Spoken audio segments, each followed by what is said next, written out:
Welcome to our YouTube channel Miracle Pharma.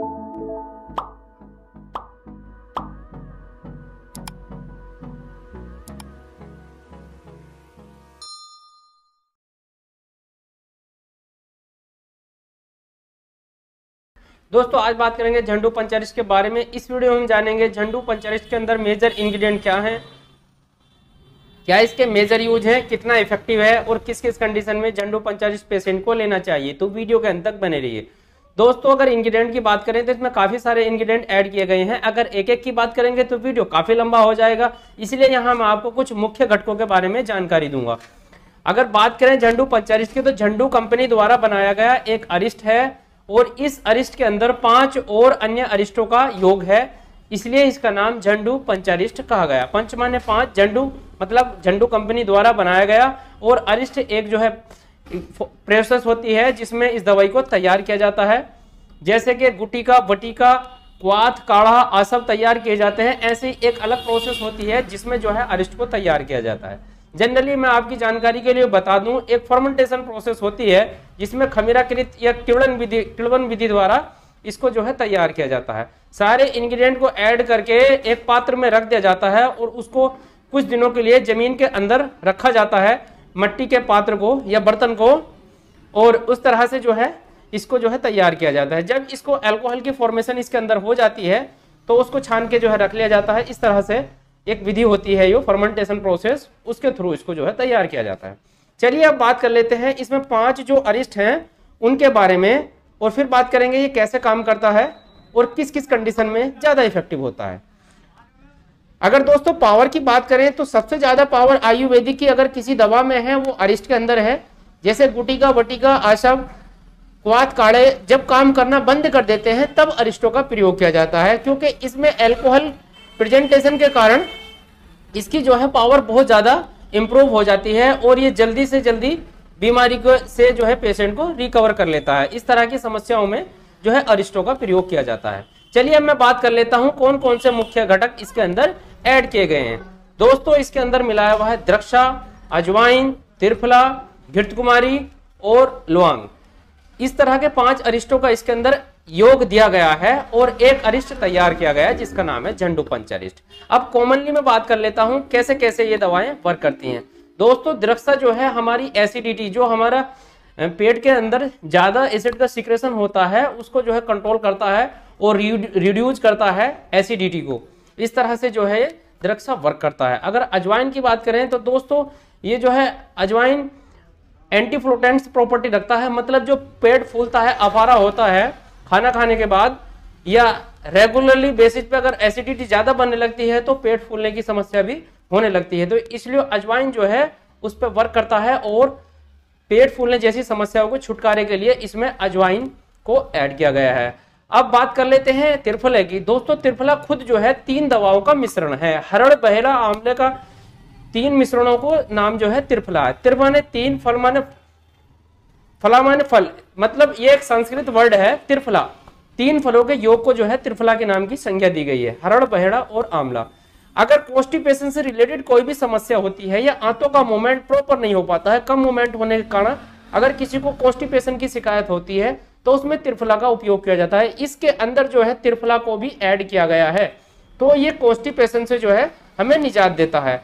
अब अगर बात करें लौंग की तो दोस्तों लौंग जो है हमारे अगर लीवर में अगर गैस्ट्रिक जूस सही से प्रोवाइड नहीं करता है हमारा, ये लीवर के फंक्शन कम हो जाते हैं, मतलब काम करना कम कर देता है। ये किसी हैवी एंटीबायोटिक के चलते लीवर की यथास्थिति कंडीशन जो है उतनी अच्छी नहीं है जो कि गैस्ट्रिक जूस सही से प्रोवाइड करा सके, क्योंकि आंतों का जो है इस तरह के मूवमेंट चलता रहता है तब हमारा खाना जो है डाइजेस्ट करता है। तो जनरली अगर गैस्ट्रिक जूस सही से प्रोवाइड नहीं हो रहे हैं तो हमारा लीवर फंक्शनिंग जो है इसके लिए जो है जिम्मेदार होता है। तो उस तरह की समस्या को दूर करने के लिए, मतलब जब लीवर काम करना कम कर देता है, लीवर फंक्शन कम करता है तो उसमें भूख कम लगने लगती है, तो इसलिए एपेटाइट को इंक्रीज करने के लिए, मतलब भूख को बढ़ाने के लिए लौंग का यूज किया जाता है। और लास्ट में है इसमें घृतकुमारी। दोस्तों घृतकुमारी जो है हमारे ऑल आवर डाइजेशन सिस्टम को जो है इंप्रूव करता है और करेक्ट करता है हमारी डाइजेशन की सारी प्रणाली को। जैसे आंतों का मूवमेंट हुआ, एंजाइम का सिक्रेशन हुआ, तो ये जो है हमारे डाइजेशन को जो है इंप्रूवमेंट के लिए इसके अंदर गिद्ध कुमारी को भी ऐड किया गया है। दोस्तों वैसे काफी सारे इंग्रेडिएंट इसके अंदर और भी ऐड किए गए हैं जिसका एक का नाम लेना संभव नहीं है, इसलिए यहाँ मैंने आपको जनरल जानकारी आपको दे दी। अब चलिए बात कर लेते हैं किस किस कंडीशन में ये ज्यादा इफेक्टिव होता है। दोस्तों अगर किसी को भी लंबे टाइम से अगर कॉन्स्टिपेशन है या किसी दवा के चलते उसकी आंतों का मूवमेंट कम हो गया है, तब आप इसका यूज कर सकते हैं और बहुत अच्छे रिजल्ट मिल सकते हैं। या कोई ऐसा है कि डायबिटिक कंडीशन है, उसको लंबे टाइम से जो है शुगर की परेशानी है और रेगुलर अगर मेटफॉर्मिन का यूज करते हैं तो उसमें जो है आंतों का मूवमेंट कम होना संभव है और उसको जो है कॉन्स्टिपेशन की शिकायत रहने लगती है, कब्जियत रहने लगती है। तो उस तरह की समस्याओं को रिड्यूस करने के लिए और उसका डाइजेशन सिस्टम को इम्प्रूव करने के लिए इसका उपयोग किया जाता है। ये दो प्रिपरेशन में आते हैं, जनरल भी और डायबिटिक भी। अगर आप कोई अगर डायबिटिक पेशेंट हैं तो आप जो है अलग फॉर्मेशन लें और अगर डायबिटिक नहीं है तो जनरल लें। अब कौन सा काढ़ा लेना है या कौन सा झंडू पंचारिस्ट आपको लेना है, ये कई प्रकार का आते हैं, 3 से 4 जो है इसके वर्जन मार्केट में आपको देखने को लिए मिलेंगे। तो आपको जो यूज करना है अपनी कंडीशन के हिसाब से यूज करना है। अगर आप डायबिटीज से सफर कर रहे हैं तो आपको जो है पहले बोल देना है केमिस्ट या फार्मासिस्ट या अपने नजदीकी डॉक्टर से कि हमको जो है जो दवाई आप प्रिस्क्राइब करेंगे तो वो शुगर फ्री हो। तो ये शुगर फ्री भी इसका जो है वेरिएंट आता है और एक जनरल वेरिएंट भी आता है। अगर आपको लंबे टाइम तक इसका इस्तेमाल करना है तो आप इसका जो है बड़ा कंटेनर लें और ध्यान रहे कि वो कंटेनर जो है कांच में हो तो ज्यादा बेहतर है। अगर वो प्लास्टिक में भी है कंटेनर तो आप उसको या तो चीनी मिट्टी के बर्तन में या फिर आप कोई कांच की पुरानी बोतल हो तो उसको अच्छे से साफ करके सुखा लीजिए और उसके अंदर इसे भर के रखिए। आप प्लास्टिक के जार में इसको बिल्कुल भी यूज ना करें। अगर वो धूप के या सूरज के संपर्क में अगर वो आया तो उसमें जो है और कोई रिएक्शन हो सकती है, मे बी पॉसिबल, क्योंकि प्लास्टिक का जार है तो उसमें दिक्कत हो सकती है। इसलिए आपको जो यूज करना है, अगर नहीं भी है प्लास्टिक कंटेनर तो आपको जो है एक कांच का कंटेनर लेना है और उसमें उसको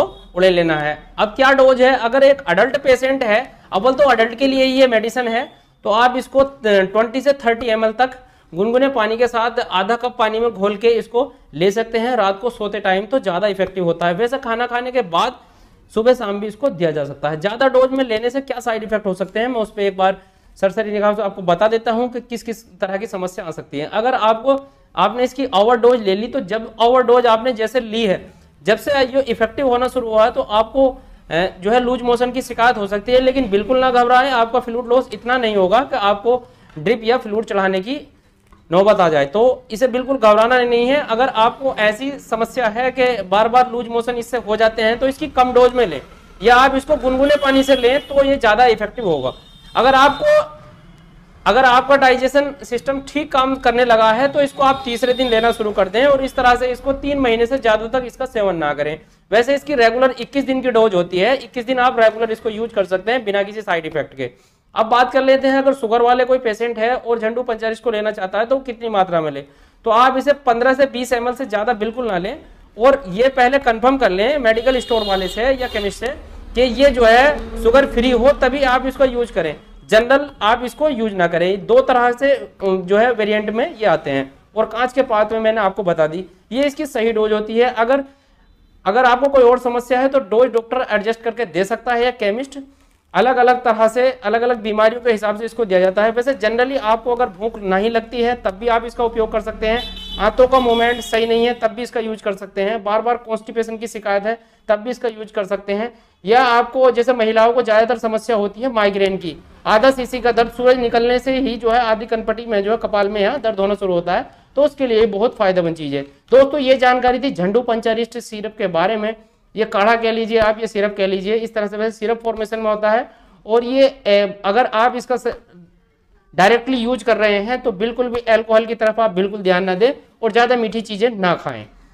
उम्मीद है दोस्तों आपको जानकारी अच्छी लगी है। जानकारी अच्छी लगती है तो लाइक कर दें और चैनल पर नए हैं तो सब्सक्राइब कर दें। मैं मिलता हूं किसी नए वीडियो में नए टॉपिक के साथ, तब तक चैनल को विजिट करते रहें। Subscribe our channel for latest medical information and press the bell icon for more video notification.